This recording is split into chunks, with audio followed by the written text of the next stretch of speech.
Bem-vindos aos Sussurros de Tinta. Eu sou Machado de Assis. Agora vou ler um de meus livros. Vamos começar com o conto Miss Dollar, que faz parte do acervo de contos fluminenses de 1870.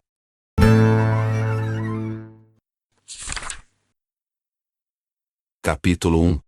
Era conveniente ao romance que o leitor ficasse muito tempo sem saber quem era Miss Dollar. Mas por outro lado, sem a apresentação de Miss Dollar, seria o autor obrigado a longas digressões, que encheriam o papel sem adiantar a ação. Não há hesitação possível. Vou apresentar-lhes Miss Dollar. Se o leitor é rapaz e dado ao gênio melancólico, imagina que Miss Dollar é uma inglesa pálida e delgada, escassa de carnes e de sangue, abrindo a flor do rosto dois grandes olhos azuis e sacudindo ao vento umas longas tranças loiras. A moça em questão deve ser vaporosa e ideal como uma criação de Shakespeare.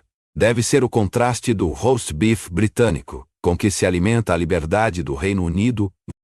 Uma tal Miss Dollar deve ter o poeta Tennyson de cor e ler Lamartine no original. Se souber o português, deve deliciar-se com a leitura dos sonetos de Camões ou os cantos de Gonçalves Dias. O chá e o leite devem ser a alimentação de semelhante criatura, adicionando-se-lhe alguns confeitos e biscoitos, para acudir às urgências do estômago. A sua fala deve ser um murmúrio de harpa eólia, o seu amor, um desmaio, a sua vida uma contemplação, a sua morte um suspiro. A figura é poética, mas não é a da heroína do romance. Suponhamos que o leitor não é dado a estes devaneios e melancolias. Nesse caso, imagina uma Miss Dollar totalmente diferente da outra. Desta vez será uma robusta americana, vertendo sangue pelas faces, formas arredondadas, olhos vivos e ardentes, mulher feita, refeita e perfeita. Amiga da boa mesa e do bom copo. Esta Miss Dollar preferirá um quarto de carneiro a uma página de Longfellow, coisa naturalíssima quando o estômago reclama. E nunca chegará a compreender a poesia do pôr do sol. Será uma boa mãe de família segundo a doutrina de alguns padres mestres da civilização, isto é, fecunda e ignorante.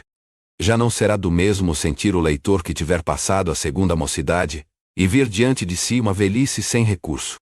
Para esse, a Miss Dollar verdadeiramente digna de ser contada em algumas páginas, seria uma boa inglesa de 50 anos, dotada com algumas 1000 libras esterlinas, e que, aportando ao Brasil em procura de assunto para escrever um romance, realizasse um romance verdadeiro, casando com o leitor aludido. Uma tal Miss Dollar seria incompleta se não tivesse óculos verdes e um grande cacho de cabelo grisalho em cada fonte. Luvas de renda branca e chapéu de linho em forma de cuia seriam a última demão deste magnífico tipo de ultramar. Mais esperto que os outros, acode um leitor dizendo que a heroína do romance não é nem foi inglesa, mas brasileira dos quatro costados. E que o nome de Miss Dollar quer dizer simplesmente que a rapariga é rica. A descoberta seria excelente, se fosse exata. A Miss Dollar do romance não é a menina romântica, nem a mulher robusta, nem a velha literata, nem a brasileira rica. Falha desta vez a proverbial perspicácia dos leitores. Miss Dollar é uma cadelinha galga. Para algumas pessoas a qualidade da heroína fará perder o interesse do romance. Erro manifesto. Miss Dollar, apesar de não ser mais que uma cadelinha galga, teve as honras de ver o seu nome nos papéis públicos, antes de entrar para este livro. O Indo, Jornal do Comércio e o Correio Mercantil publicaram nas colunas dos anúncios as seguintes linhas reverberantes de promessa. Desencaminhou-se uma cadelinha galga na noite de ontem. 30. Acode ao nome de Miss Dollar. Quem a achou e quiser levar à rua de Mata-Cavalos receberá 200 mil réis de recompensa. Miss Dollar tem uma coleira ao pescoço fechada por um cadeado em que se leem as seguintes palavras. De Tumonkou. Todas as pessoas que sentiam necessidade urgente de 200 mil réis, e tiveram a felicidade de ler aquele anúncio, andaram nesse dia com extremo cuidado nas ruas do Rio de Janeiro. A ver se davam com a fugitiva Miss Dollar. Galgo que aparecesse ao longe era perseguido com tenacidade, até verificar-se que não era o animal procurado. Mas toda esta caçada dos 200.000 réis era completamente inútil, visto que no dia em que apareceu o anúncio, já a Miss Dollar estava aboletada na casa de um sujeito morador nos Cajueiros que fazia coleção de cães.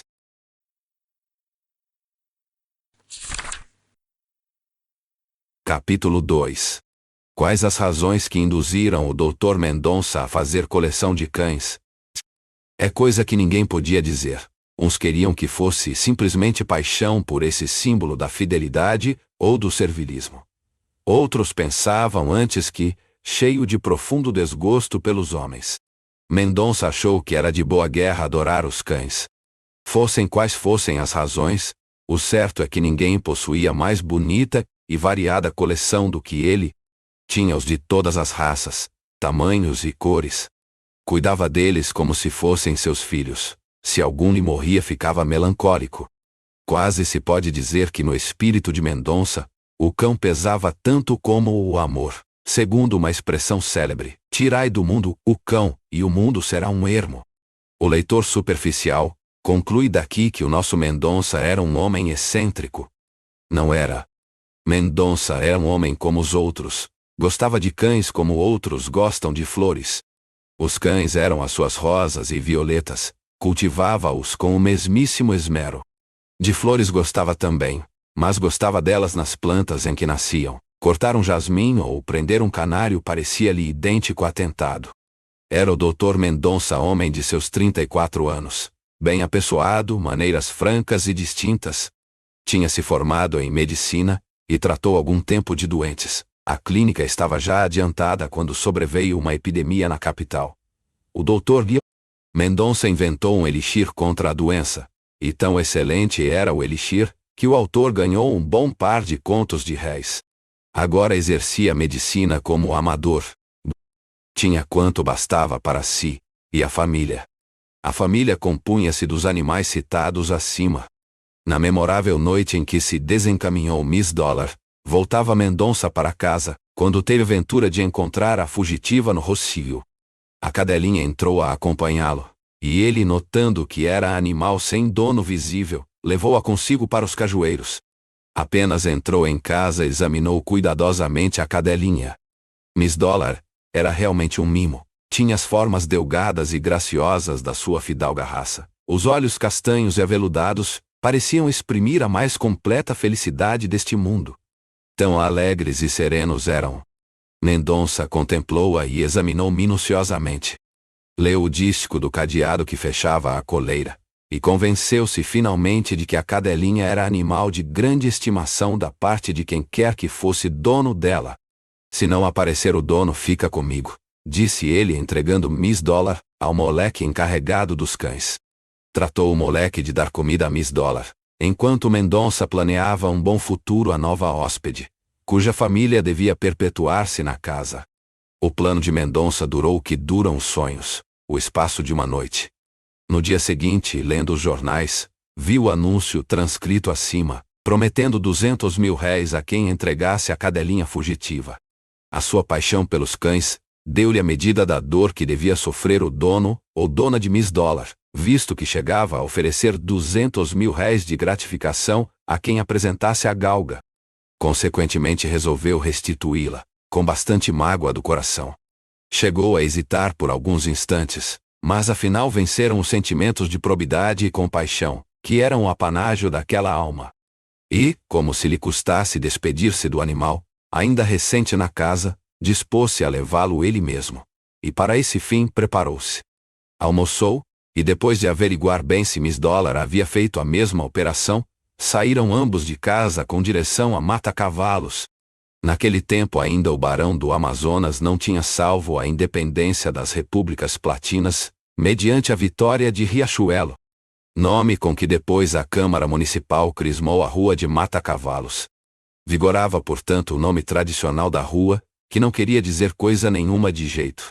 A casa que tinha o número indicado no anúncio era de bonita aparência, e indicava certa abastança nos haveres de quem lá morasse. Antes mesmo que Mendonça batesse palmas no corredor, já Miss Dollar, reconhecendo os pátrios lares, começava a pular de contente e a soltar uns sons alegres e guturais que, Se houvesse entre os cães literatura, deviam ser um hino de ação de graças. Veio um moleque saber quem estava. Mendonça disse que vinha restituir a galga fugitiva. Expansão do rosto do moleque, que correu a anunciar a boa nova. Miss Dollar, aproveitando uma fresta, precipitou-se pelas escadas acima. Dispunha-se Mendonça a descer, pois estava cumprida a sua tarefa, quando o moleque voltou dizendo-lhe que subisse e entrasse para a sala. Na sala não havia ninguém.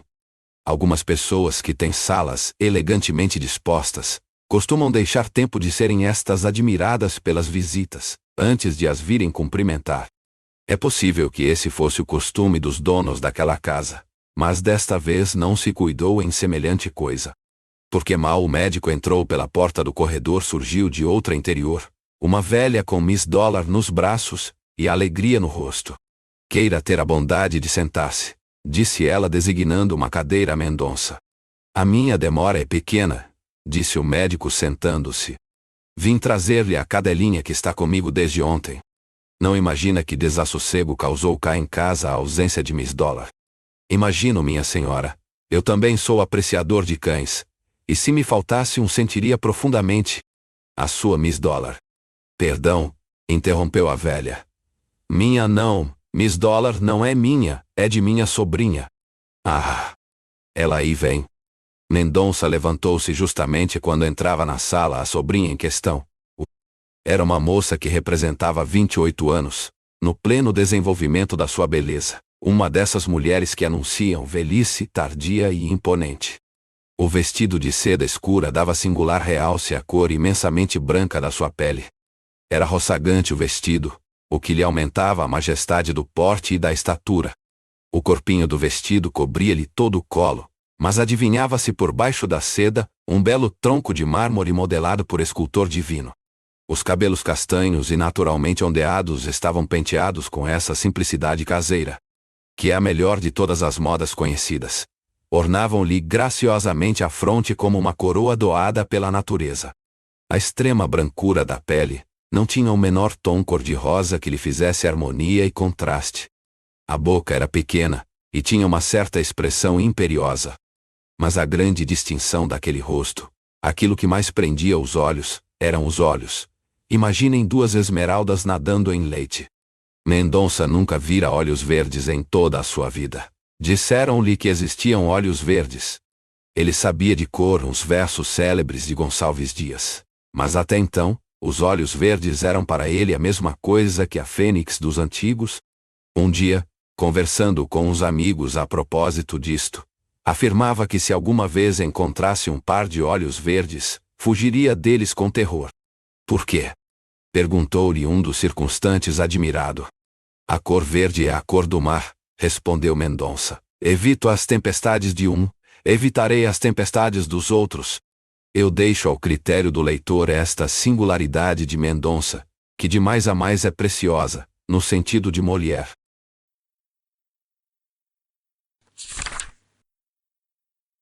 Capítulo 3. Mendonça cumprimentou respeitosamente a recém-chegada, e esta, com um gesto, convidou-o a sentar-se outra vez. Agradeço-lhe infinitamente o ter me restituído este pobre animal, que me merece grande estima, disse Margarida sentando-se. E eu dou graças a Deus por tê-lo achado. Podia ter caído em mãos que o não restituíssem. Margarida fez um gesto a Miss Dollar, e a cadelinha, saltando do regaço da velha, foi ter com Margarida, levantou as patas dianteiras, e pôs-lhe sobre os joelhos. Margarida e Miss Dollar trocaram um longo olhar de afeto. Durante esse tempo uma das mãos da moça brincava com uma das orelhas da galga, e dava assim lugar a que Mendonça admirasse os seus belíssimos dedos armados com unhas agudíssimas. Mas, conquanto Mendonça tivesse sumo prazer em estar ali, reparou que era esquisita e humilhante a sua demora. Pareceria estar esperando a gratificação. Para escapar a essa interpretação desairosa, sacrificou o prazer da conversa e a contemplação da moça, levantou-se dizendo: a minha missão está cumprida. Mas, interrompeu a velha. Mendonça compreendeu a ameaça da interrupção da velha. A alegria, disse ele, que restituí a esta casa é a maior recompensa que eu podia ambicionar. Agora peço-lhes licença. As duas senhoras compreenderam a intenção de Mendonça. A moça pagou-lhe a cortesia com um sorriso, e a velha, reunindo no pulso quantas forças ainda lhe restavam pelo corpo todo, apertou com amizade a mão do rapaz. Mendonça saiu impressionado pela interessante Margarida. Notava-lhe principalmente, além da beleza, que era de primeira água, certa severidade triste no olhar e nos modos. Se aquilo era a caráter da moça, dava-se bem com a índole de médico. Se era resultado de algum episódio da vida, era uma página do romance que devia ser decifrada por olhos hábeis. A falar verdade, o único defeito que Mendonça lhe achou foi a cor dos olhos. Não porque a cor fosse feia, mas porque ele tinha prevenção contra os olhos verdes. A prevenção, cumpre dizê-lo, era mais literária que outra coisa. Mendonça apegava-se à frase que uma vez proferira, e foi acima citada, e a frase é que lhe produziu a prevenção. Não mo acusem de chofre. Mendonça era homem inteligente, instruído e dotado de bom senso. Tinha, além disso, grande tendência para as afeições românticas, mas apesar disso lá tinha calcanhar o nosso Aquiles. Era homem como os outros. Outros Aquiles andam por aí, que são da cabeça aos pés um imenso calcanhar. O ponto vulnerável de Mendonça era esse. O amor de uma frase era capaz de violentar-lhe afetos, sacrificava uma situação a um período arredondado. Referindo a um amigo o episódio da galga e a entrevista com Margarida, Mendonça disse que poderia vir a gostar dela se não tivesse olhos verdes. O amigo riu com certo ar de sarcasmo. Mas, doutor, disse-lhe ele, não compreendo essa prevenção. Eu ouço até dizer que os olhos verdes são de ordinário núncios de boa alma. Além de que a cor dos olhos não vale nada, a questão é a expressão deles. Podem ser azuis como o céu e pérfidos como o mar. A observação deste amigo anônimo tinha a vantagem de ser tão poética como a de Mendonça. Por isso abalou profundamente o ânimo do médico. Não ficou este como o asno de Buridã entre a selha d'água e a quarta de cevada. O asno hesitaria, Mendonça não hesitou. Acudiu-lhe de pronto a lição do casuísta Sanches, e das duas opiniões, tomou a que lhe pareceu provável. Algum leitor grave achará pueril esta circunstância dos olhos verdes, e esta controvérsia sobre a qualidade provável deles. Provará com isso que tem pouca prática do mundo. Os almanaques pitorescos citam até a saciedade 1000 excentricidades e senões dos grandes varões que a humanidade admira, já por instruídos nas letras, já por valentes nas armas, e nem por isso deixamos de admirar esses mesmos varões. Não queira o leitor abrir uma exceção só para encaixar nela o nosso doutor. Aceitemo-lo com seus ridículos, quem os não tem? O ridículo é uma espécie de lastro da alma, quando ela entra no mar da vida. Algumas fazem toda a navegação sem outra espécie de carregamento. Para compensar essas fraquezas, já disse que Mendonça tinha qualidades não vulgares. Adotando a opinião que lhe pareceu mais provável, que foi a do amigo, Mendonça disse consigo que nas mãos de Margarida estava talvez a chave do seu futuro. Ideou nesse sentido um plano de felicidade. Uma casa num ermo, olhando para o mar ao lado do ocidente, a fim de poder assistir ao espetáculo do pôr do sol. Margarida e ele, unidos pelo amor e pela igreja, beberiam ali, gota a gota, a taça inteira da celeste felicidade. O sonho de Mendonça continha outras particularidades que seria ocioso mencionar aqui. Mendonça pensou nisto alguns dias. Chegou a passar algumas vezes por Matacavalos, mas tão infeliz que nunca viu Margarida nem a tia. Afinal desistiu da empresa e voltou aos cães. A coleção de cães era uma verdadeira galeria de homens ilustres. O mais estimado deles chamava-se Diógenes. Havia um galgo que acudia ao nome de César, um cão d'água que se chamava Nelson. Cornélia chamava-se uma cadelinha rateira. E Calígula um enorme cão de fila, vera efígie do grande monstro que a sociedade romana produziu. Quando se achava entre toda essa gente, ilustre por diferentes títulos, dizia Mendonça que entrava na história. Era assim que se esquecia do resto do mundo.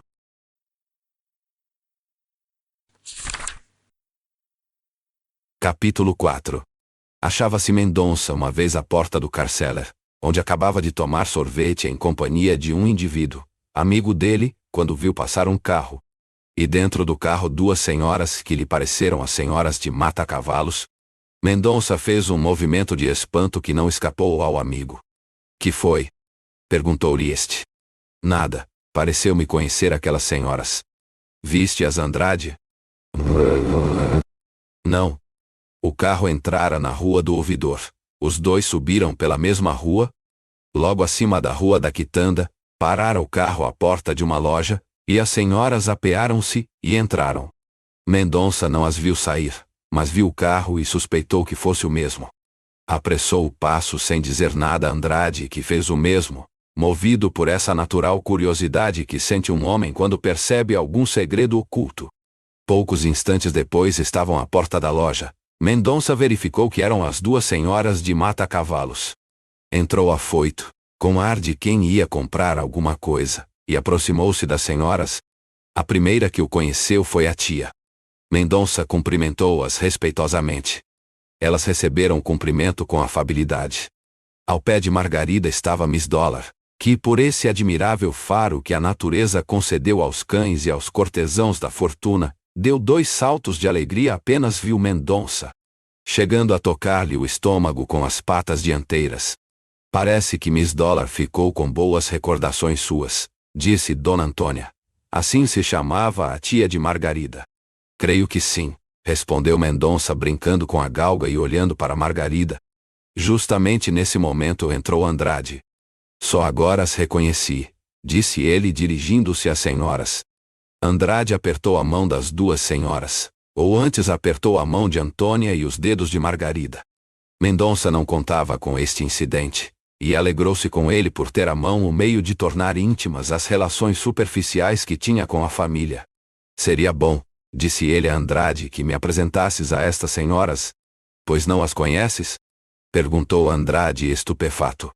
Conhece-nos sem nos conhecer, respondeu sorrindo a velha tia. Por ora quem o apresentou foi Miss Dollar. Antônia referiu a Andrade a perda e o achado da cadelinha. Pois nesse caso, respondeu Andrade, apresento-o já.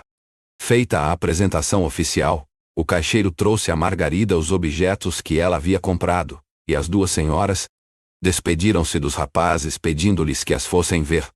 Não citei nenhuma palavra de Margarida no diálogo acima transcrito, porque a falar verdade, a moça só proferiu 2 palavras a cada um dos rapazes. Passe bem, disse-lhes ela dando as pontas dos dedos e saindo para entrar no carro. Ficando sós, saíram também os 2 rapazes e seguiram pela rua do ouvidor acima, ambos calados. Mendonça pensava em Margarida. Andrade pensava nos meios de entrar na confidência de Mendonça. A vaidade tem 1000 formas de manifestar-se como o fabuloso Proteu. A vaidade de Andrade era ser confidente dos outros. Parecia-lhe assim obter da confiança aquilo que só alcançava da indiscrição. Não lhe foi difícil apanhar o segredo de Mendonça. Antes de chegar à esquina da Rua dos Ourives já Andrade sabia de tudo. Compreendes agora, disse Mendonça, que eu preciso ir à casa dela. Tenho necessidade de vê-la. Quero ver se consigo. Mendonça estacou. Acaba, disse Andrade, se consegue ser amado. Por que não? Mas desde já te digo que não será fácil. Por quê? Margarida tem rejeitado 5 casamentos. Naturalmente não amava os pretendentes, disse Mendonça com o ar de um geômetra que acha uma solução. Amava apaixonadamente o primeiro, respondeu Andrade, e não era indiferente ao último. Houve naturalmente intriga. Também não. Admiras-te? Oh, é o que me acontece. É uma rapariga esquisita. Se te achas com força de ser o Colombo daquele mundo, lança-te ao mar com a armada, mas toma cuidado com a revolta das paixões, que são os ferozes marujos destas navegações de descoberta. Entusiasmado com esta alusão, histórica debaixo da forma de alegoria, Andrade olhou para Mendonça, que desta vez entregue ao pensamento da moça, não atendeu à frase do amigo. Andrade contentou-se com seu próprio sufrágio, e sorriu com o mesmo ar de satisfação que deve ter um poeta quando escreve o último verso de um poema.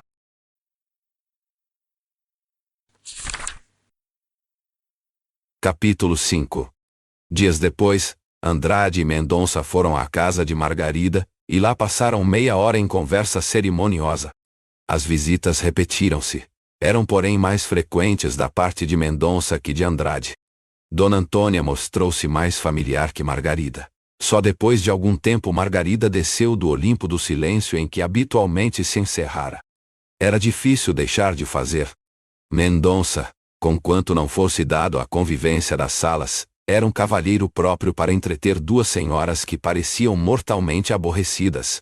O médico sabia piano e tocava agradavelmente. A sua conversa era animada.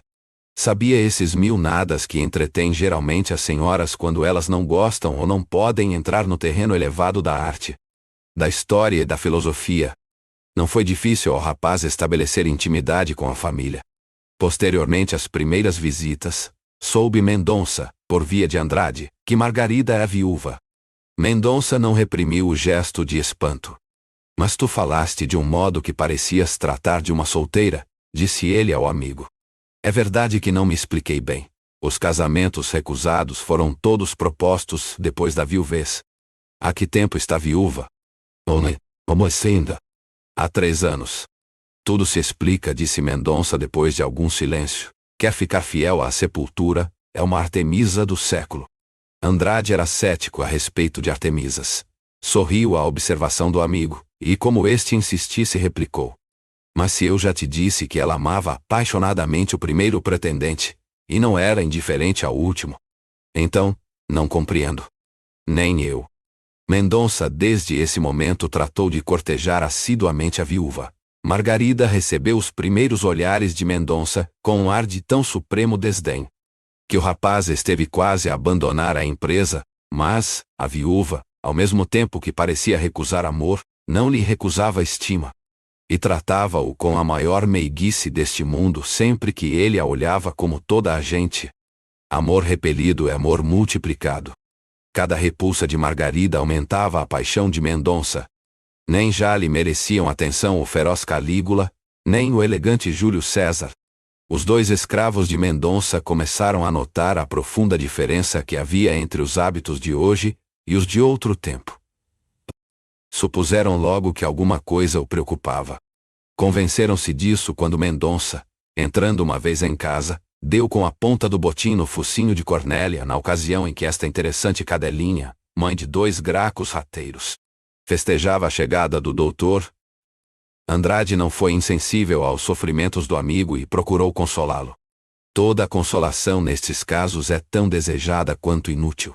Mendonça ouvia as palavras de Andrade, e confiava-lhe todas as suas penas.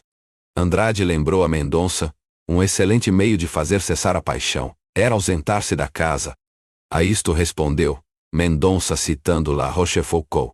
A ausência diminui as paixões medíocres, e aumenta as grandes, como o vento apaga as velas e atiça as fogueiras.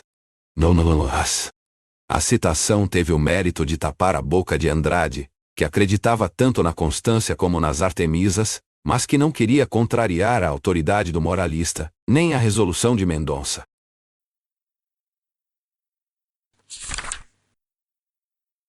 Capítulo 6. Correram assim 3 meses. A corte de Mendonça não adiantava um passo, mas a viúva nunca deixou de ser amável com ele. Era isto o que principalmente retinha o médico aos pés da insensível viúva. Não o abandonava a esperança de vencê-la. Algum leitor conspícuo desejaria antes que Mendonça não fosse tão assíduo na casa de uma senhora exposta às calúnias do mundo. Pensou nisso o médico e consolou a consciência com a presença de um indivíduo, até aqui não nomeado por motivo de sua nulidade, e que era nada menos que o filho da senhora Dona Antônia e a menina dos seus olhos. Chamava-se Jorge esse rapaz, que gastava 200.000 réis por mês, sem os ganhar, graças à longanimidade da mãe. Frequentava as casas dos cabeleireiros, onde gastava mais tempo que uma romana da decadência às mãos das suas servas latinas. Não perdia representação de importância no alcazar, montava bons cavalos, e enriquecia com despesas extraordinárias as algibeiras de algumas damas célebres, e de vários parasitas obscuros.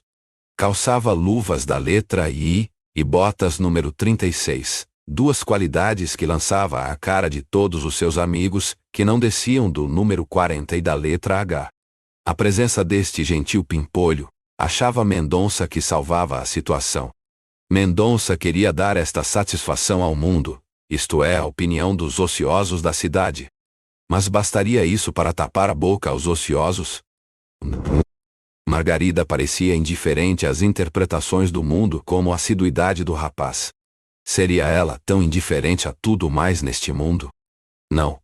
Amava a mãe, tinha um capricho por Miss Dollar, gostava da boa música, e lia romances. Vestia-se bem, sem ser rigorista em matéria de moda. Não valsava, quando muito dançava alguma quadrilha nos saraus a que era convidada. Não falava muito, mas exprimia-se bem. Tinha o gesto gracioso e animado, mas sem pretensão nem faceirice. Quando Mendonça aparecia lá, Margarida recebia-o com visível contentamento. O médico iludia-se sempre, apesar de já acostumado a essas manifestações. Com efeito, Margarida gostava imenso da presença do rapaz, mas não parecia dar-lhe uma importância que lisonjeasse o coração dele. Gostava de o ver como se gosta de ver um dia bonito, sem morrer de amores pelo sol. Não era possível sofrer por muito tempo a posição em que se achava o médico. Uma noite, por um esforço de que antes disso se não julgaria capaz, Mendonça dirigiu a Margarida esta pergunta indiscreta. Foi feliz com seu marido?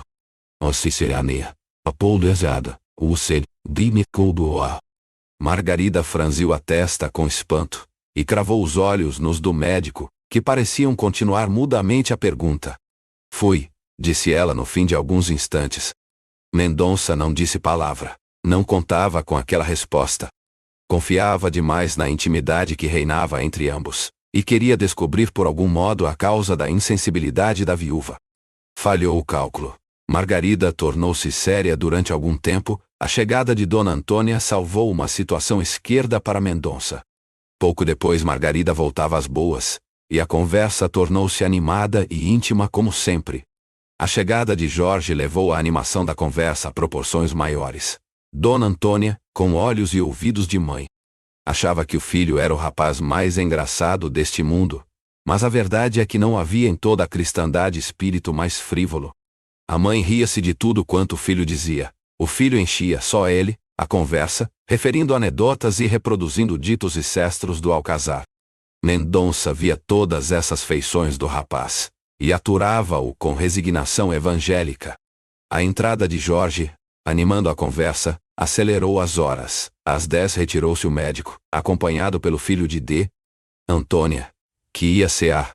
Mendonça recusou o convite que Jorge lhe fez, e despediu-se dele na Rua do Conde, esquina da do Lavradio. Nessa mesma noite resolveu Mendonça dar um golpe decisivo. Resolveu escrever uma carta a Margarida. Era temerário para quem conhecesse o caráter da viúva, mas com os precedentes já mencionados, era loucura. Entretanto, não hesitou o médico em empregar a carta, confiando que no papel diria as coisas de muito melhor maneira que de boca. A carta foi escrita com febril impaciência. No dia seguinte, logo depois de almoçar, Mendonça meteu a carta dentro de um volume de George Sand, mandou-o pelo moleque a Margarida. A viúva rompeu a capa de papel que embrulhava o volume, e pôs o livro sobre a mesa da sala. Apenas o abriu, caiu-lhe a carta aos pés. Abriu-a e leu o seguinte: qualquer que seja a causa da sua esquivança a respeito a não me insurjo contra ela. Mas, se não me é dado insurgir-me, não me será lícito queixar-me. Há de ter compreendido o meu amor, do mesmo modo que tenho compreendido a sua indiferença, mas, por maior que seja essa indiferença, está longe de ombrear com o amor profundo e imperioso, que se apossou de meu coração quando eu mais longe me cuidava destas paixões dos primeiros anos. Não lhe contarei as insônias, e as lágrimas, as esperanças e os desencantos, páginas tristes deste livro que o destino põe nas mãos do homem para que duas almas o leiam. É-lhe indiferente isso. Não ouso interrogá-la sobre a esquivança que tem mostrado em relação a mim. Mas, por que motivo se estende essa esquivança a tantos mais?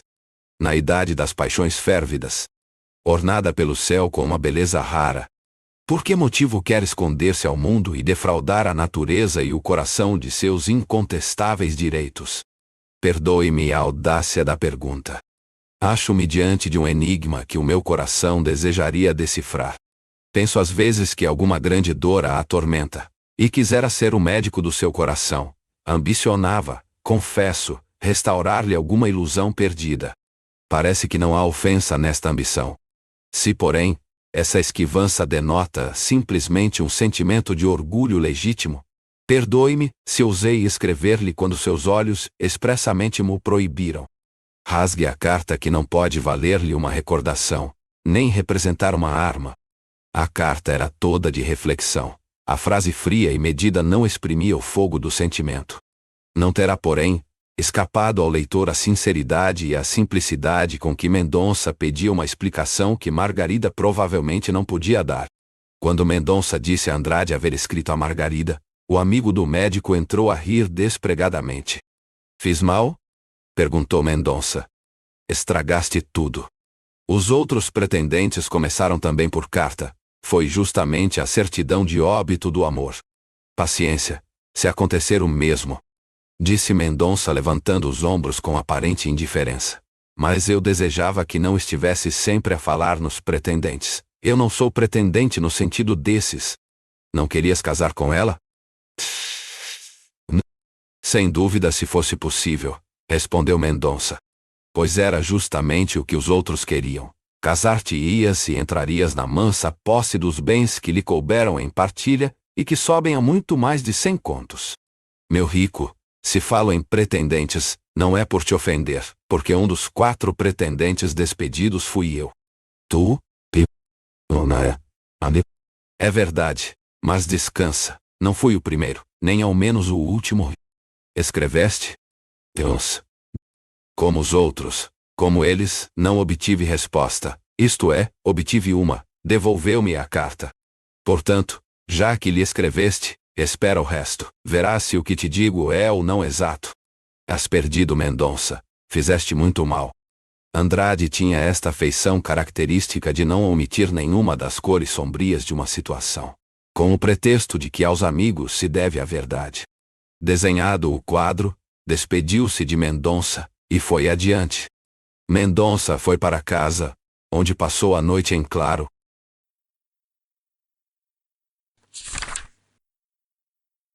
Capítulo 7. Enganara-se Andrade. A viúva respondeu à carta do médico. A carta dela limitou-se a isto. Perdoo-lhe tudo. Não lhe perdoarei se me escrever outra vez. A minha esquivança não tem nenhuma causa. É questão de temperamento. O sentido da carta era ainda mais lacônico do que a expressão. Mendonça leu-a muitas vezes, a ver se a completava, mas foi trabalho perdido. Uma coisa concluiu ele logo. Era que havia coisa oculta que arredava a Margarida do casamento. Depois concluiu outra. Era que Margarida ainda lhe perdoaria a segunda carta se lhe a escrevesse. A primeira vez que Mendonça foi a Mata-Cavalos, achou-se embaraçado sobre a maneira por que falaria a Margarida. A viúva tirou-o do embaraço, tratando-o como se nada houvesse entre ambos.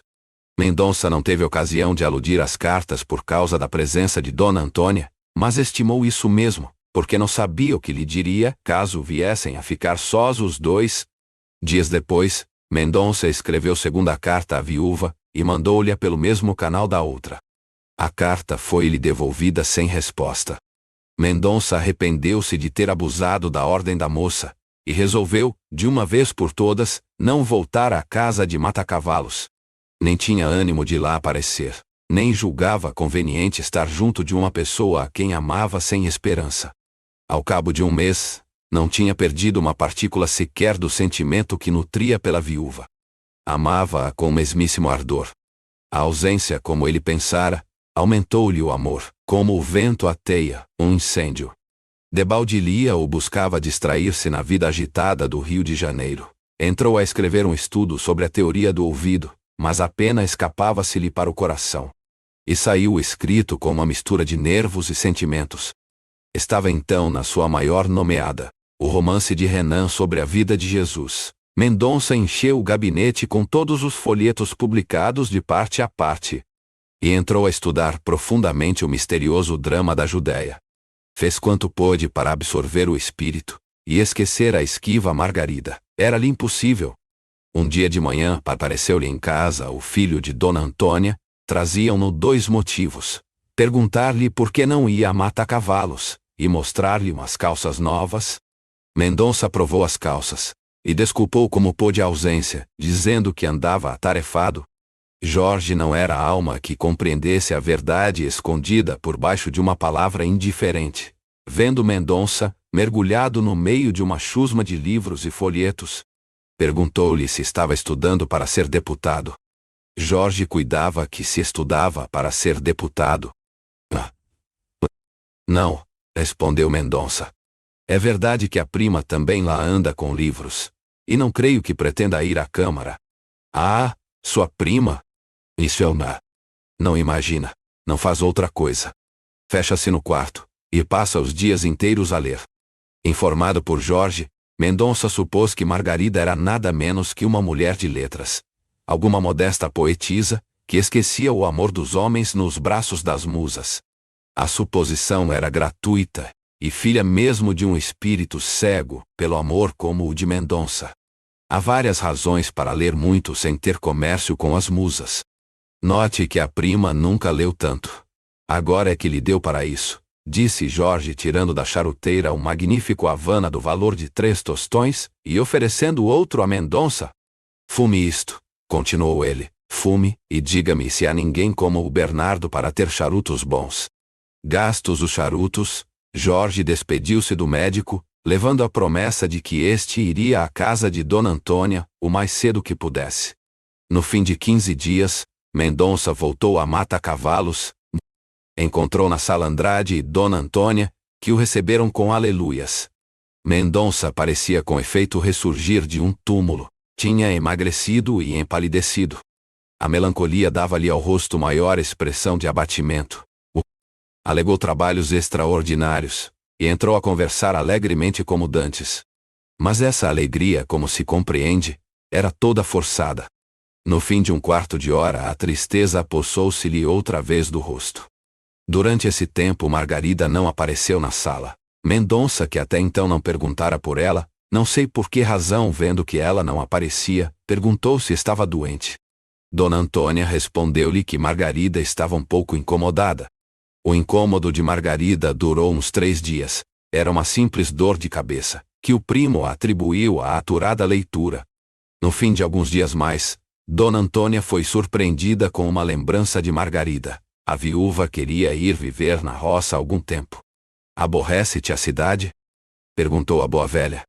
Alguma coisa, respondeu Margarida. Queria ir viver uns 2 meses na roça. Dona Antônia não podia recusar nada à sobrinha. Concordou em ir para a roça. E começaram os preparativos. Mendonça soube da mudança no Rocio, andando a passear de noite. Disse-lhe o Jorge na ocasião de ir para o alcazar. Para o rapaz era uma fortuna aquela mudança, porque suprimia-lhe a única obrigação que ainda tinha neste mundo, que era a de ir jantar com a mãe. Não achou Mendonça nada que admirar na resolução. As resoluções de Margarida começavam a aparecer-lhe simplicidades. Quando voltou para casa encontrou um bilhete de Dona Antônia concebido nestes termos: temos de ir para fora alguns meses. Espero que não nos deixe sem despedir-se de nós. A partida é sábado, e eu quero incumbi-lo de uma coisa. Mendonça tomou chá, e dispôs-se a dormir. Não pôde. Quis ler. Estava incapaz disso. Era cedo. Saiu. Insensivelmente dirigiu os passos para mata-cavalos. A casa de Dona Antônia estava fechada e silenciosa. Evidentemente estavam já dormindo. Mendonça passou adiante, e parou junto da grade do jardim adjacente à casa. De fora podia ver a janela do quarto de Margarida, pouco elevada, e dando para o jardim. Havia luz dentro. Naturalmente Margarida estava acordada. Mendonça deu mais alguns passos. A porta do jardim estava aberta. Mendonça sentiu pulsar-lhe o coração, com força desconhecida. Surgiu-lhe no espírito uma suspeita. Não há coração confiante que não tenha desfalecimentos destes. Além de que seria errada a suspeita. Mendonça, entretanto, não tinha nenhum direito à viúva. Fora repelido categoricamente. Se havia algum dever da parte dele era a retirada e o silêncio. Mendonça quis conservar-se no limite que lhe estava marcado. A porta aberta do jardim podia ser esquecimento da parte dos fâmulos. O médico refletiu bem que aquilo tudo era fortuito, e fazendo um esforço afastou-se do lugar. Adiante parou e refletiu. Havia um demônio que o impelia por aquela porta dentro. Mendonça voltou, e entrou com precaução. Apenas dera alguns passos, surgiu-lhe em frente Miss Dollar latindo. Parece que a galga saíra de casa sem ser pressentida. Mendonça mimou-a e a cadelinha parece que reconheceu o médico, porque trocou os latidos em festas. Na parede do quarto de Margarida desenhou-se uma sombra de mulher. Era a viúva que chegava à janela para ver a causa do ruído. Mendonça coseu-se como pôde com os arbustos que ficavam junto da grade. Não vendo ninguém, Margarida voltou para dentro.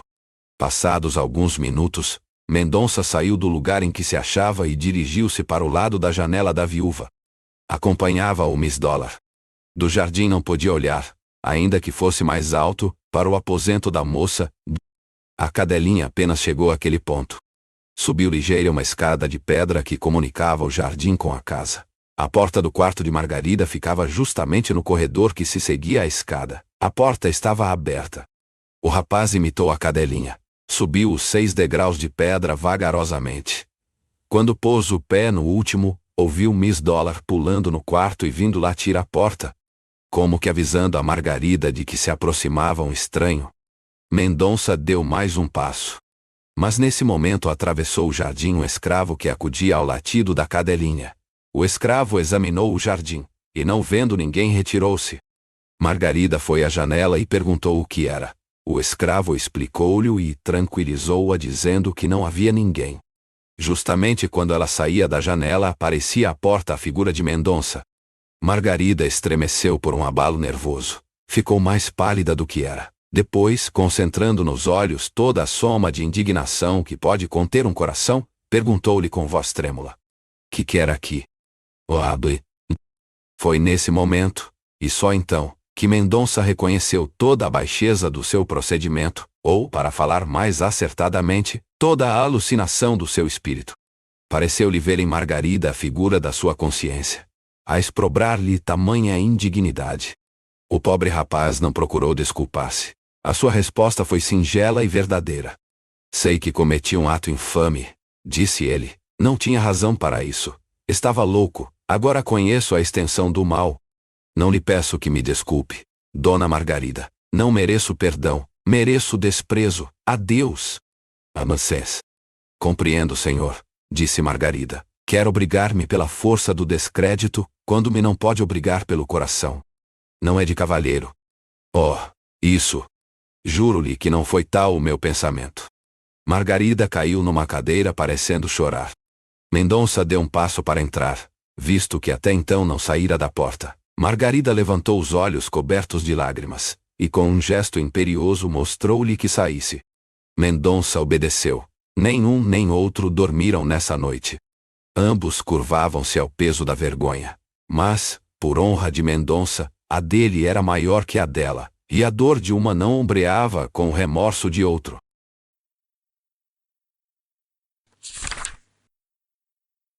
Capítulo 8. No dia seguinte estava Mendonça em casa fumando charutos sobre charutos, recurso das grandes ocasiões, quando parou à porta dele um carro, apeando-se pouco depois a mãe de Jorge. A visita pareceu de mau agouro ao médico. Mas apenas a velha entrou, dissipou-lhe o receio. Creio, disse Dona Antônia, que a minha idade permite visitar um homem solteiro. Mendonça procurou sorrir ouvindo este gracejo, mas não pôde.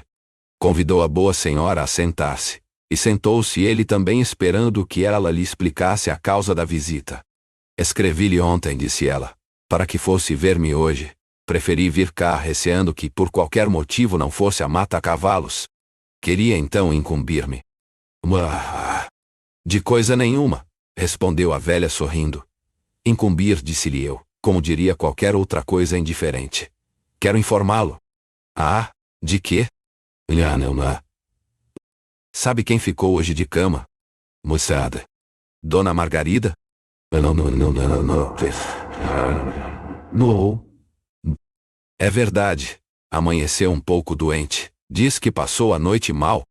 Eu creio que sei a razão. acrescentou Dona Antônia rindo maliciosamente para Mendonça. Qual será então a razão? Perguntou o médico. Pois não percebe? Você amas? Não. Margarida ama-o. Mendonça levantou-se da cadeira como por uma mola. A declaração da tia da viúva era tão inesperada que o rapaz cuidou estar sonhando. Ama-o, repetiu Dona Antônia. Não creio, respondeu Mendonça depois de algum silêncio. Há de ser engano seu. É engano, disse a velha. Dona Antônia contou a Mendonça que, curiosa por saber a causa das vigílias de Margarida, descobrira no quarto dela um diário de impressões, escrito por ela, e a imitação de não sei quantas heroínas de romances. Aí lera a verdade que lhe acabava de dizer. Mas se me ama, observou Mendonça sentindo entrar-lhe na alma um mundo de esperanças. Se me ama, por que recusa o meu coração? No céu! O diário explica isso mesmo. Eu lhe digo, e Margarida foi infeliz no casamento. O marido teve unicamente em vista gozar da riqueza dela. Margarida adquiriu a certeza de que nunca será amada por si, mas pelos cabedais que possui. Atribui o seu amor à cobiça. É convencido? Mostrem-se-nos. Mendonça começou a protestar. É inútil, disse Dona Antônia. Eu creio na sinceridade do seu afeto. Já de há muito percebi isso mesmo, mas como convencer um coração desconfiado? Não. Não sei. Nem eu, disse a velha, mas para isso é que eu vim cá. Peço-lhe que veja se pode fazer com que a minha Margarida torne a ser feliz. Se lhe influi a crença no amor que lhe tem. Acho que é impossível. Mendonça lembrou-se de contar a Dona Antônia a cena da véspera, mas arrependeu-se a tempo. Dona Antônia saiu pouco depois. A situação de Mendonça, ao passo que se tornara mais clara, estava mais difícil que dantes. Era possível tentar alguma coisa antes da cena do quarto, mas depois, achava Mendonça impossível conseguir nada. A doença de Margarida durou 2 dias, no fim dos quais levantou-se a viúva um pouco abatida, e a primeira coisa que fez foi escrever a Mendonça, pedindo-lhe que fosse lá à casa. Mendonça admirou-se bastante do convite, e obedeceu de pronto. Depois do que se deu há 3 dias, disse-lhe Margarida, compreende o senhor que eu não posso ficar debaixo da ação da maledicência. Diz que me ama. Pois bem, o nosso casamento é inevitável. Inevitável. Amargou esta palavra ao médico que, aliás, não podia recusar uma reparação. Lembrava-se ao mesmo tempo que era amado, e conquanto a ideia lhe sorrisse ao espírito, outra vinha dissipar esse instantâneo prazer, e era a suspeita que Margarida nutria a seu respeito. Estou às suas ordens, respondeu ele. Admirou-se Dona Antônia da presteza do casamento quando Margarida lhe o anunciou nesse mesmo dia. Supôs que fosse milagre do rapaz. Pelo tempo adiante reparou que os noivos tinham cara mais de enterro que de casamento. Interrogou a sobrinha a esse respeito. Obteve uma resposta evasiva. Foi modesta e reservada a cerimônia do casamento. Andrade serviu de padrinho, Dona Antônia de madrinha. Jorge falou no alcazar a um padre, seu amigo, para celebrar o ato. Dona Antônia quis que os noivos ficassem residindo em casa com ela. Quando Mendonça se achou a sós com Margarida, disse-lhe: casei-me para salvar-lhe a reputação. Não quero obrigar pela fatalidade das coisas um coração que me não pertence. Ter-me-á por seu amigo. Até amanhã. Saiu Mendonça depois deste speech, deixando Margarida suspensa entre o conceito que fazia dele e a impressão das suas palavras agora. Não havia posição mais singular do que a destes noivos separados por uma quimera. O mais belo dia da vida tornava-se para eles um dia de desgraça e de solidão. A formalidade do casamento foi simplesmente o prelúdio do mais completo divórcio. Menos ceticismo da parte de Margarida, mais cavalheirismo da parte do rapaz, teriam poupado o desenlace sombrio da comédia do coração. Vale mais imaginar que descrever as torturas daquela primeira noite de noivado.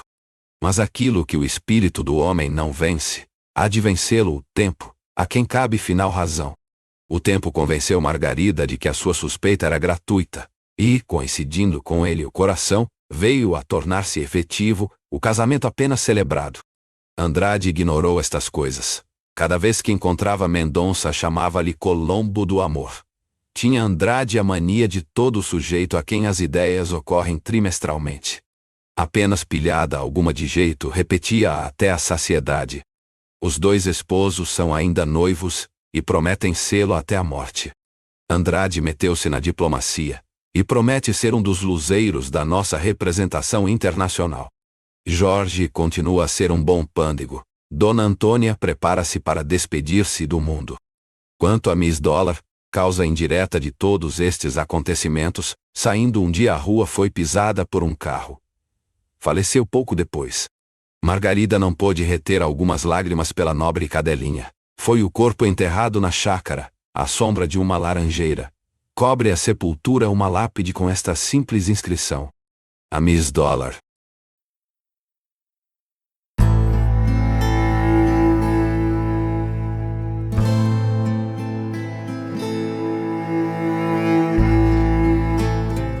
Obrigado por ter me acompanhado nesta leitura. Se você gostou deste vídeo, não se esqueça de curtir o nosso canal e ativar o sininho para ser avisado sempre que publicarmos um novo livro.